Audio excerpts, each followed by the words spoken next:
Mesdames, Messieurs les magistrats, Mesdames et Messieurs les experts, mes chers confrères, chers amis, Monsieur le Président, c'est un plaisir de vous accueillir ici, dans cet auditorium, et de constater que vous êtes aussi nombreux à vous intéresser à un sujet phare, secret et partage. Il ne m'a pas échappé dans une précédente lecture d'une revue expert que ces deux termes sont antinomiques. Il ne m'a pas non plus échappé lorsque l'on regarde le programme que le secret apparaît comme au cœur du débat et le partage en plus petit caractère. Alors, à moi, bâtonnier, de vous parler quelques instants du secret de l'avocat. Vous savez que le secret, c'est notre ADN, c'est au cœur de notre activité, et cela, quelle que soit notre activité, quels que soient nos domaines d'intervention, quelles que soient les circonstances dans lesquelles nous sommes amenés à travailler. Oui, le secret est vraiment au cœur de nos dossiers, puisque c'est le fondement même de nos principes, c'est ce que nous apprenons à nos jeunes élèves avocats. C'est ce sur quoi nous sommes vigilants tout au long de notre vie professionnelle. C'est au cœur de notre déontologie. C'est notre prestation de serment. Et pourquoi ? Parce que le secret protège le client, protège donc le justiciable. Il est aussi ce garant de la vie privée, garant de la démocratie. Et vous ne serez pas surprise que je vous dise que le secret l'emporte sur toute autre considération, y compris le partage. Alors, battu en brèche, oui. Le secret l'est aujourd'hui, il est battu en brèche. Et malgré cela, il doit rester notre rempart et doit conserver ce caractère absolu. Est-ce que le secret, ce secret que nous portons, peut encore résister à notre époque, à ce que nous vivons, aux technologies, à cette revendication permanente de la transparence? Oui, parce que nous sommes dans une société où l'on brandit aujourd'hui les règles d'éthique et les règles de transparence. Voilà ce dont on nous parle en créant des comités d'éthique et des comités de transparence partout. Est-ce que le secret peut résister aux grandes évolutions de ce monde? Je vous invite à y réfléchir quelques instants. Transparence et secret, et peut-être que la première question qui se pose est celle de savoir tout simplement si transparence et secret peuvent coexister, peuvent habiter, et donc secret et partage. Est-ce que nous ne sommes pas en train d'oublier les bienfaits du droit au secret? Pour cela, il y a des mots qui peuvent tromper notre vigilance. Au moment des technologies, au moment où l'on parle par exemple des réseaux sociaux, vous le savez bien, on parle d'espace privé, on parle d'espace public, ne serait-ce que sur Facebook. Et quand on parle d'espace privé, on pense confidentiel. Mais cet espace privé n'a pas la dimension de la confidentialité et du secret. Nous savons très bien que sur ces réseaux sociaux, où toute la philosophie est de partager le plus possible l'information, que ces amis qui peuvent relayer eux-mêmes toutes ces informations, et bien que cette notion d'espace privé, donc protégé en principe par une forme de secret qui n'a rien à voir avec le secret professionnel, mais que de toute façon, il y a ici une incohérence et qu'en jouant avec les mots, on peut jouer avec les concepts, mais on joue aussi avec des valeurs qui sont fondamentales. J'ai envie de vous dire qu'il est difficile de procéder à une nomenclature des secrets, parce que la liste n'est pas exhaustive et que les objectifs ne sont pas les mêmes. Il y en a qui vont servir des intérêts publics, d'autres qui vont préserver des intérêts privés, et puis leur durée de vie est très variable. Et lorsque l'on parle des secrets d'État aujourd'hui, on brandit en même temps les atteintes portées à ces secrets d'État, et donc on crée une suspicion générale. Et quelque part, on dit qu'ils ne sont légitimes, ces secrets, que en cas de nécessité justifiée. Et là, on voit les choses se dégrader petit à petit. Et puis le rôle des médias. Regardez toutes ces émissions Faites entrer l'accusé ou d'autres émissions du même type où l'on voit des acteurs du monde judiciaire parler de leurs affaires, des experts. Parfois, on interroge le psychologue, parfois on interroge tous ces acteurs. Et là, bien sûr, la chaîne de télévision va vous dire, nous avons recueilli toutes les autorisations. On va pouvoir flouter le regard des intéressés.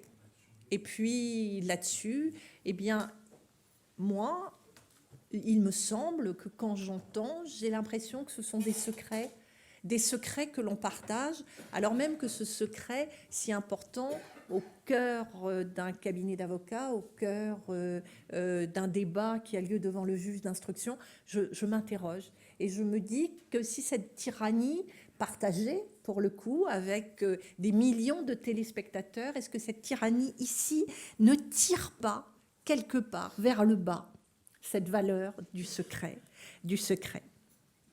Alors quel paradoxe, alors que dans le même temps, les citoyens s'insurgent contre toute atteinte portée à leur vie privée. Ce déshabillage numérique, ce déshabillage médiatique, et dans le même temps, c'est cette certitude, mes données personnelles m'appartiennent et personne ne doit y venir. Et là, on voit à travers tous ces exemples eh bien, que c'est compliqué la perception du secret. Alors, je me suis penchée quelques instants sur ce que pensent les anciens de notre secret. Machiavel, Richelieu, Mazarin. Pour eux, le secret, c'est la norme. C'est ce qu'on peut retenir. Et puis, vous avez Camille Desmoulins qui, lui, revendiquer la vérité. Donc, tout est question de hiérarchie. Et Émile Garçon, qui, vous le savez, pour nous, avocats, est une référence, dans son code pénal annoté sous l'ancien article 378 du code pénal de 1810, nous dit, à propos du secret professionnel, « Le secret professionnel a uniquement pour base un intérêt social. Sans doute, sa violation peut causer un préjudice au particulier, mais cette raison ne suffirait pas en justifier l'incrimination. La loi punit parce que l'intérêt général l'exige. Le bon fonctionnement de la société veut que le malade trouve un médecin, le plaideur un défenseur, le catholique un confesseur, mais ni le médecin, ni l'avocat, ni le prêtre ne pourraient accomplir leur mission si les confidences qui leur sont faites n'étaient assurées d'un secret inviolable. Il importe donc, nous dit-il, il importe donc à l'ordre social que ces confidences nécessaires soient astreintes à la discrétion et que le silence leur soit imposé sans condition ni réserve, car personne n'oserait plus s'adresser à eux si on pouvait craindre la divulgation d'un secret confié. Aussi, l'article 378 a pour but moins de protéger la confidence d'un particulier que de garantir un devoir professionnel indispensable à tous. Voilà ici une donnée partagée importante. Et le secret, pourtant, est confronté à une ambivalence. Alors même que le secret, je vous l'ai dit, a pour but de protéger le citoyen, de le mettre à l'abri de toute intrusion dans sa vie privée, voire professionnelle, eh bien, il y a une revendication du droit à l'information, ce que une personnalité désormais bien connue, Hedwig Plenel, qualifie le droit de savoir. C'est son ouvrage publié en février 2013 aux éditions Don Quichotte. Le droit de savoir. Et c'est là-dessus que vous allez travailler cet après-midi, sur cette contradiction permanente qui est au cœur de notre société d'aujourd'hui, le droit de savoir, la tyrannie de la transparence et le secret qui est le fondement même de nos exercices professionnels. Hedwig Plenel estime, je vous le lis, qu'un journaliste fait son travail quand il apprend au public ce qui lui échappe, ce qu'on ne voudrait pas qu'il sache, ce qu'on lui dissimule ou qu'on lui cache, ce qui lui est méconnu ou inconnu, bref, tout ce qui ne ressort pas de la communication d'où qu'elle vienne. Et pour cela, il rejoint Albert Londres, qui dit que aimer son pays, être un vrai patriote, c'est un amour critique, c'est vouloir s'élever. La France, grande personne, n'a pas peur de la vérité. Voici des mots qui s'entrechoquent, des mots qui conduisent à affronter ces réalités quotidiennes. Et Nietzsche, pour conclure là-dessus, le pire ennemi de la vérité n'est pas le mensonge, mais les convictions. Je vous disais il y a quelques instants que l'avènement des nouvelles technologies, des réseaux sociaux, ont poussé à son paroxysme le désir des citoyens d'être pleinement informés, de pénétrer les coulisses de la connaissance. C'est bien sûr une revendication légitime, mais je vous invite, et je sais que vous allez le faire, à réfléchir à toutes les dérives, à cette face ombre que trop souvent on ne prend pas le temps d'explorer. C'est une réflexion à mener sur ce secret qui pourrait bien devenir un secret peau de chagrin, laquelle je vous invite, que l'abolition de la frontière vie publique, vie privée est une vraie préoccupation aujourd'hui lorsqu'on sait que l'on grignote de plus en plus sur le terrain de la sphère privée.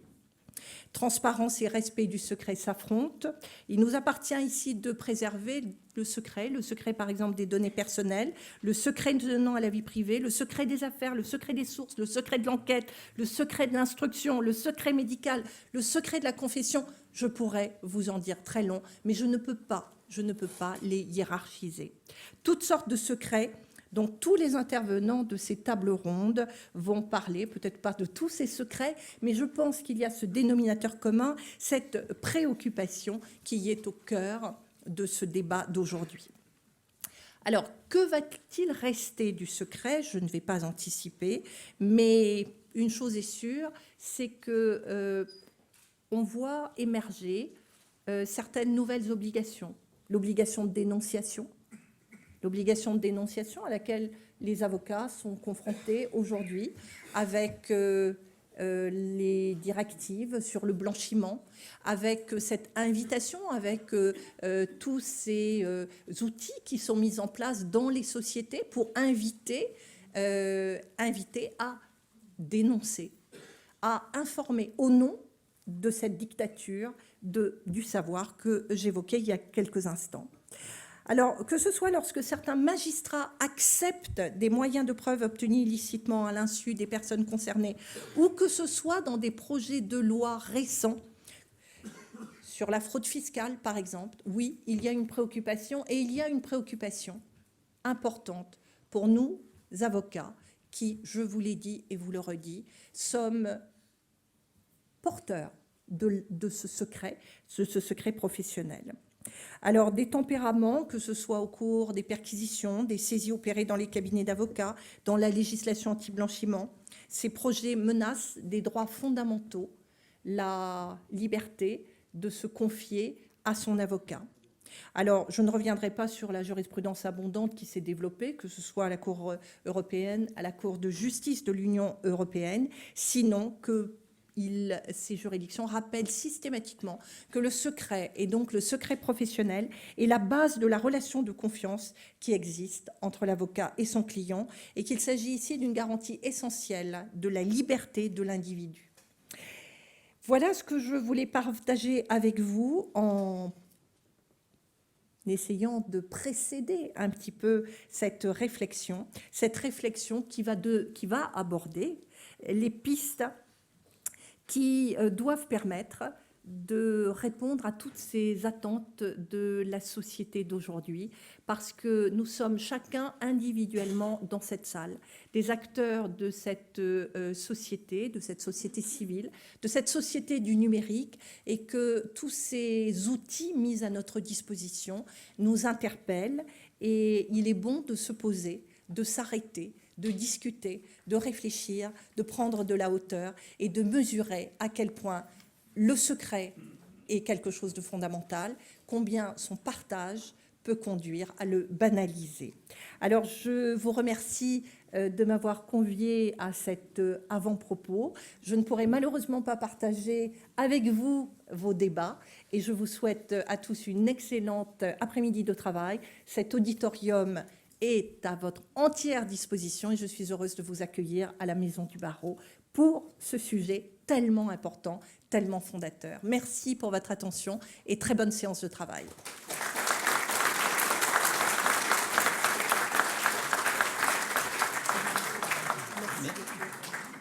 Merci Madame le bâtonnier d'avoir, si vous avez une petite minute. Merci Madame le bâtonnier de nous avoir éclairé sur l'évolution du secret, sur l'opposition qu'il y a entre ceux qui veulent savoir et ceux qui veulent garder un secret justement. On sent très bien effectivement que les choses évoluent et c'est pour ça qu'on a parlé tout à l'heure d'évolution d'un secret fonctionnel.